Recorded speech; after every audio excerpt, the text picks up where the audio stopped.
사랑받는 작가 고든 맥도날드에 져서 하나님이 축복하시는 삶에는 자기가 속한 보트클럽에서 가장 멋진 배를 짓고자 했던 한 사람의 얘기가 나옵니다.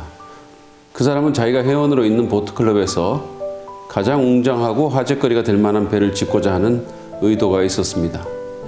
그는 이 일을 위해 비용이나 노력을 조금 더 아끼지 않으리라 마음을 먹고 최상의 외형을 가진 배를 디자인합니다. 그는 라틴어로 배우의 가면을 뜻하는 페르소나를 배의 이름으로 정하고 멀리서도 그 이름이 보일 수 있게 황금색 페인트로 글자에 칠하여 선미마다 붙였습니다.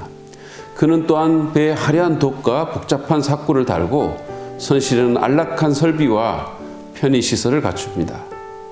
갑판은 아름다운 티크 목재로 만들고 부속 품료는 일체 강체나는 노쇠로 만들었죠. 페르소나호를 지으며 그는 자신이 만든 새 배를 진수시킬 때 클럽 회원들이 보낼 탄성과 갈채에 대한 공상을 떨칠 수가 없었습니다. 머지않아 듣게 될 칭찬을 생각하며 할수록 그는 배의 외양에 더 많은 시간과 관심을 쏟아부었습니다. 사람들을 매혹해 해서 흥분을 더해주고 싶다는 생각이 배를 짓는 내내 그를 지배하고 있었죠. 그러나 불행히도 그는 배의 밑부분에 대해서는 거의 신경을 쓰지 않았습니다.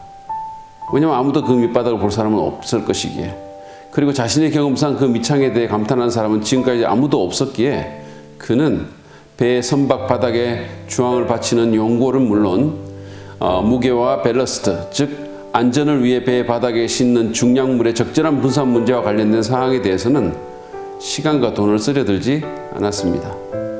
마침내 배가 완성이 되었고 첫 항해일이 다가왔습니다. 그의 짐작대로 이 배를 본 보트클럽 사람들은 그 화려한 외양에 대해 칭찬과 감탄을 아끼지 않았죠. 클럽 역사상 가장 웅장한 배를 지은 수고를 인정받아 언젠가는 클럽의 회장으로 선출될 거라는 이야기도 들렸습니다. 지난 수년 동안 고대했던 그 모든 소리가 그의 귀에 노래처럼 들려왔습니다. 클럽 사람들의 부러움과 박수갈채 속에 페르소나호는 힘차게 물살을 가르고 바다로 나아갔습니다. 처음 얼마 동안 그는 억누를 수 없는 자신감에 사로잡혔습니다. 미래는 눈앞에 바다처럼 열려있고 거칠 것은 아무것도 없다는 생각이 들었죠. 지금 자신이 조종하고 있는 배처럼 모든 것을 통제할 수 있다는 기분에 젖어 배의 키를 힘껏 쥐었습니다. 그러나 바다 멀리 몇십 킬로미터를 더 나가자 폭풍이 일었습니다. 태풍까지는 아니었지만 그렇다고 잠깐 부는 돌풍도 아니었습니다. 배는 흔들리기 시작했고 양옆으로 물살이 들이쳤습니다. 당황한 그는 자신의 양편에서 항해에 오던 다른 배들을 찾아보았지만 그들은 이미 오래전에 돌아간 뒤였습니다. 그는 너무 자기 생각에 빠져 그걸 몰랐을 따름이었죠. 채 몇 분도 되지 않아 페르소나호의 화려한 돛들은 찢겨나갔고 당당하던 돛대는 산산조각이 났으며 배의 로프와 쇠사슬이 볼썽사납게 온 선미를 뒤덮고 있었습니다. 티크 목재로 만든 갑판과 사치설에 꾸며놓은 선실에는 물이 차오르고 있었습니다. 바로 그때 이제껏 보아온 파도와는 비교도 할 수 없을 만큼 큰 파도가 페르소나호를 세차게 내리치는가 싶더니 그만 배가 뒤집히고 말았습니다. 이 불행한 사람은 미처 자신을 챙길 겨를도 없이 그 거대한 파도에 삼키고 말았던 것이죠. 그것은 엄청난 강타였습니다.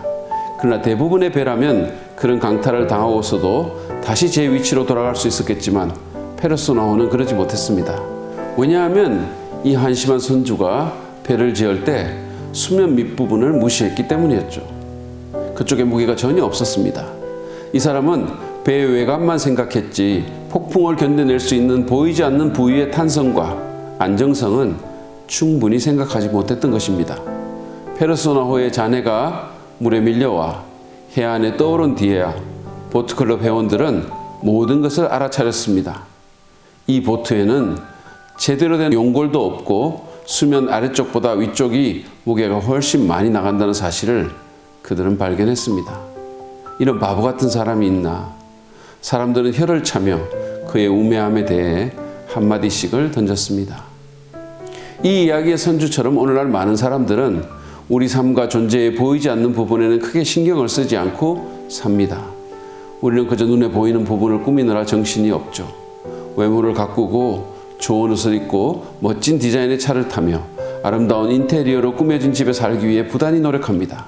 학벌과 자격증과 화려한 경력과 지위로 자신을 꾸미는 일에 모든 것을 쏟아붓습니다. 그러나 정말 중요한 것은 눈에 보이지 않는 것입니다. 우리를 만드신 창조주 하나님과의 관계, 사랑하는 사람들과의 관계, 선박 바닥에 조항을 바치는 용골과 같은 신앙, 그리고 존재의 밑부분에 무게를 더해주는 인격, 그런 것들이 눈에 보이는 화려한 외관보다 훨씬 더 중요합니다. 그런 것들이 우리 인생에 풍랑이 불어올 때 우리를 붙잡아주는 것들입니다. 그런 것들이 이 위기 가운데 흔들리지 않도록 우리의 중심을 잡아줍니다. 이를테면 누군가의 표현처럼 영혼의 무게라고 할 수도 있겠죠. 당신은 어떠신가요? 혹시 페르소나호의 선주처럼 눈에 보이는 것에만 신경을 쓰며 살고 있지는 않습니까? 그런 것을 위해 일하고 투자하는 삶은 아닌가요? 지금 당신의 삶에서 수면 아래 보이지 않는 것들의 상황은 어떠합니까? 만약에 풍랑이 온다면, 위기가 닥친다면 뒤집어지지 않고 버티기에 충분한 영혼의 무게가 장착되어 있나요?